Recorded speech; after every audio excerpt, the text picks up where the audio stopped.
தாத்தா பாட்டியும் கிளம்புறேன் அப்படின்னு சொல்கிறாங்க. இல்லை நீங்கள் இருந்துட்டு போங்க, குழந்தைக்கு தண்ணியெல்லாம் ஊற்றிட்டு வந்து சடங்கெல்லாம் வச்சுருக்கோம் இல்லையா, அதெல்லாம் பார்த்துட்டே போங்க அப்படின்னு சொல்லிட்டு சாரதா சொல்கிறதால அங்கே இருக்காங்க.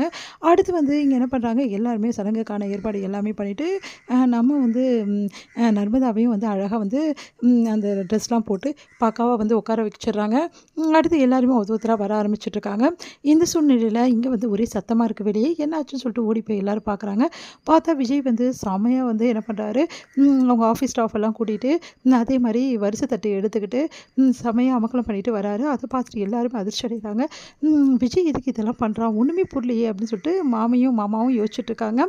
அடுத்து வந்து விஜய் ஏன்பா இப்படிலாம் பண்ணுற, பெரிய பிரச்சனையாக போகுது, இவன் இப்படி பண்ணிட்டு இருக்கானுன்னு சொல்லிட்டு பார்க்கும்போது, பார்த்தியா நான் காலையில் தான் சொல்லிட்டு இருந்தேன், பையன் இருந்திருந்தான் ஊரே கூப்பிட்டு வந்து வந்து ஃபங்க்ஷன் பண்ணியிருப்பான், வந்து பேண்டு வாத்தியெல்லாம் வச்சுருப்பான், தடபுடலாம் பண்ணியிருப்பான்னு, அதை அப்படியே இந்த பையன் நிறைவேற்றிட்டானே அப்படின்னு சொல்லிட்டு பாட்டி வந்து அப்படியே ரொம்ப சந்தோஷப்படுறாங்க. அதெல்லாம் பார்த்துட்டு சாரதா அப்படியே முறைக்கிறாங்க. ஐயோ முறைக்கிறாளே அப்படின்னு சொல்லிட்டு பாட்டி என்ன பண்ண தெரிய முடிக்கிறாங்க. அடுத்து வந்து இங்கே சாந்தி வராங்க. அப்பா நீ தான் எல்லாத்தையும் இழுத்து போட்டுன்னு செய்கிறேன்னு பார்த்தா இந்த விஜய் தம்பி என்னடா இப்படிலாம் பண்ணிகிட்ருக்காரு, எவ்வளோ பெரிய விஷயம் அப்படின்னு சொல்லிட்டு வந்து சாந்தி வந்து பார்த்துட்ருக்காங்க. எல்லாருமே வந்து பார்க்குறாங்க. பார்த்தா விஜயோட அந்த ஆஃபீஸ் ஸ்டாஃப் எல்லாமே வரிசைத்தட்டெலாம் எடுத்துகிட்டு வந்து அடுக்கிறாங்க. இதையெல்லாம் பார்த்துட்டு சாரதா செமையாக டென்ஷன் ஆகிறாங்க. உடனே வந்து நிறுத்துறீங்களா அப்படின்றாங்க. அதை கேட்டு வந்து விஜய் வந்து அப்படியே பார்த்துட்ருக்காரு. எதுக்காக நிறுத்த சொல்கிற அப்படி சாத்தி கேட்குறாங்க. நீங்கள் கொஞ்சம் அமைதியாக இருங்க அப்படின்னா, இங்கே பாருங்கள் தம்பி இதெல்லாம் ஒன்றும் தேவையில்லை, இதெல்லாம் எடுத்துகிட்டு போங்க அப்படின்றாங்க.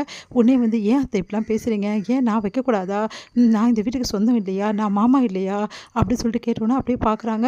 இங்கே பாருங்கள் தத்தை, என் மேலே எவ்வளோ வேணாலும் உங்களுக்கு கோபம் இருக்கட்டும், என்ன வேணாலும் பண்ணட்டும், ஆனால் இது வைக்கிற உரிமை எனக்கு இல்லைன்னு சொல்லிடுங்க, நான் இப்போவே போயிடுறேன், எனக்கு எந்த உரிமை இல்லையா அப்படின்னு சொல்லணும். யாருப்பா சொன்னது உனக்கு உரிமை இல்லைன்னு சொல்லிட்டு, இந்த வீட்டில் எல்லா உரிமையும் என் பையன் மாதிரி உனக்கு இருக்குது. என் பையன் சொந்தக்காரன் தான், ஆனால் இருந்தாலும் என் பையன் இந்த வீட்டுக்கு தாய் மாமெல்லாம் கிடையாது. என்னோட அவங்க பொண்ணை வந்து எங்கள் பையனுக்கு கொடுத்துருக்காங்க, அவ்வளோதான். மற்றபடியெல்லாம் வந்து அவன் என் பிள்ளையா இருந்ததால சொந்தக்காரனாக இருக்கான், அவ்வளோதான். மற்றபடி அவனும் வந்து அக்கா புருஷன் தான், அதே மாதிரி தான் நீ அக்கா புருஷன், இதில் என்ன தப்பு இருக்குது, அதனால் நீயும் இதெல்லாம் செய்யலாம்ப்பா, தப்பே கிடையாது. சாரதாக்கு என்ன தெரியும், ஏதாவது ஒன்று சொல்லி எல்லாரும் வெறுப்பேது தான் இவன் வேலையே, நீ வாப்பா அப்படி சொல்லிட்டு கையோடு கூட்டின்னு வராங்க. இதெல்லாம் பார்த்துட்டு என்ன பண்ண திரும்ப சாரதா தவிக்கிறாங்க. உடனே வந்து மன்னிச்சிடுமா விஜய், கொஞ்சம் நான் இப்போ தான் சொல்லிட்டு இருந்தேன் விஜய் குழந்தை மாதிரின்னு சொல்லிட்டு, அவனுக்கு வந்து இதில் சந்தோஷமா, ரொம்ப ரொம்ப சந்தோஷம், அதனால தான் இப்படி பண்ணிகிட்ருக்கான், அவன் இதெல்லாம் கொஞ்சம் வச்சுறதுக்கு அலோவ் பண்ணுமா, அதுக்கப்புறம் நான் எப்படியாவது அவங்ககிட்ட பேசி நான் மறுபடியும் வந்து சீக்கிரமாகவே பண்ண சொல்லிட்டு நான் போயிடுறேம்மா அப்படி சொல்கிறாங்க. உடனே பார்த்து சாரதா முறைக்கிறாங்க. மாமா ப்ளீஸ்மா விடுமா அப்படி சொல்லிட்டு கங்காவும் சொல்கிறதால சாரதா அமைதியாக இருக்காங்க. அடுத்து வந்து எல்லா வருஷம் தட்டு வச்சு ஜாலியாக வந்து விஜய் வந்து அப்படியே வந்து போஸ் கொடுத்து நிற்கிறாரு. சந்தோஷம் தாங்க முடியல விஜய்க்கு. உடனே வந்து அத்தை என் மேலே கோவம் இருக்குன்னு தெரியும், அதுக்காக என்னை நலுங்க வைக்க வேணாம் சொல்லிட்டாதீங்க அத்தை, நர்மதாக்கு நலுங்க வைக்கணும்னு எனக்கு ரொம்ப ஆசையாக இருக்கு அத்தை அப்படின்னு. உடனே வந்து என்ன கோவம் வேண்டி கிடக்குது மாப்பிள்ளை மேலே, நீ வைப்பா நலுங்க, நீ வைப்பா வாப்பா அப்படி சொல்லிட்டு சொல்கிறாங்க. உடனே நர்மதாக்கு நலுங்க வைக்கிறாரு.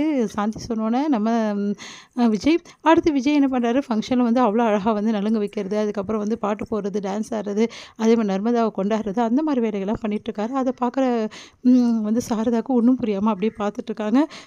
இப்படி ஒரு மாப்பிள்ளை கிடைக்க நீ கொடுத்து வச்சுருக்கணும் சாரதா, பார்த்தல எப்படி வந்து விழுந்து விழுந்து செய்கிறாருன்னு சொல்லிட்டு, யார் இந்த காலத்தில் இதெல்லாம் செய்வா அப்படின்னு சொல்லிட்டு சாந்தி வந்து அப்படியே சொல்லிட்டு இருக்காங்க. நிவினும் யமுனாவும் தட்டில் பழங்கள் அதெல்லாம் வச்சு வந்து ட்ரெஸ் எல்லாம் வச்சு காசுலாம் வச்சு நகையெல்லாம் வச்சு கொடுக்குறாங்க நர்மதாக்கு. அதே மாதிரி நம்ம கங்காவும் வந்து குமரனும் வந்து கொடுக்குறாங்க, வந்து ஃபோட்டோஸும் எடுத்துக்கிறாங்க. ஆனால் வந்து காவேரி மட்டும் தனியாக நிற்கிறாங்க. விஜய் வந்து அப்படியே நின்றுட்டுருக்காரு. இதையெல்லாம் பார்க்கும்போது வந்து காவேரிக்கு மனசு வருத்தமாக இருக்குது. அப்படியே விஜயை பார்த்து ஏங்கிட்டு இருக்காங்க. இதையெல்லாம் வந்து சாரதா வந்து பார்க்குறாங்க. அப்போ அவங்க வந்து மாமியார் சொல்கிறாங்க, பார்த்தல சாரதா நல்லா பாரு, அந்த தம்பி கூட சேர்ந்து நின்று இதெல்லாம் கொடுக்கணும்னு அவளுக்கு எவ்வளோ ஆசை இருக்கும் தெரியுமா மனசில், உனக்காக அமைதியாக நின்றுட்டுருக்கா, அந்த மாதிரி ஒரு பொண்ணுடி அவளோட மனசை கொஞ்சம் புரிஞ்சுக்கடி சாரதா அப்படி சொல்லிட்டு போகிறாங்க பாட்டி. இதெல்லாம் பார்த்துட்டு சாரதா என்ன பண்ணுறதுன்னு தெரியாமல் தவிக்கிறாங்க. உடனே வந்து சாந்தி என்ன பண்ணுறாங்க, ஏன் காவேரி தனியாக நிற்கிற, எல்லாரும் அக்கா தங்கச்சிங்களாம் கொடுத்துட்டாங்க பாரு, நீ உன் புருஷன் கூட நின்று கொடுக்க வேணாவா, போ உன் புருஷன் கூட நின்று சீர்கொடு அப்படின்னு அதிர்ச்சி அடைகிறாங்க எல்லாரும். உடனே விஜய் பக்கத்தில் காவேரி நிற்க வைக்கிறாங்க. சாந்தி நிற்க வைக்கிறதால காவேரி விஜய் வந்து சீர் கொடுக்குறாங்க. இதை பார்த்து சாரதா அதிர்ச்சி அடைகிறாங்க.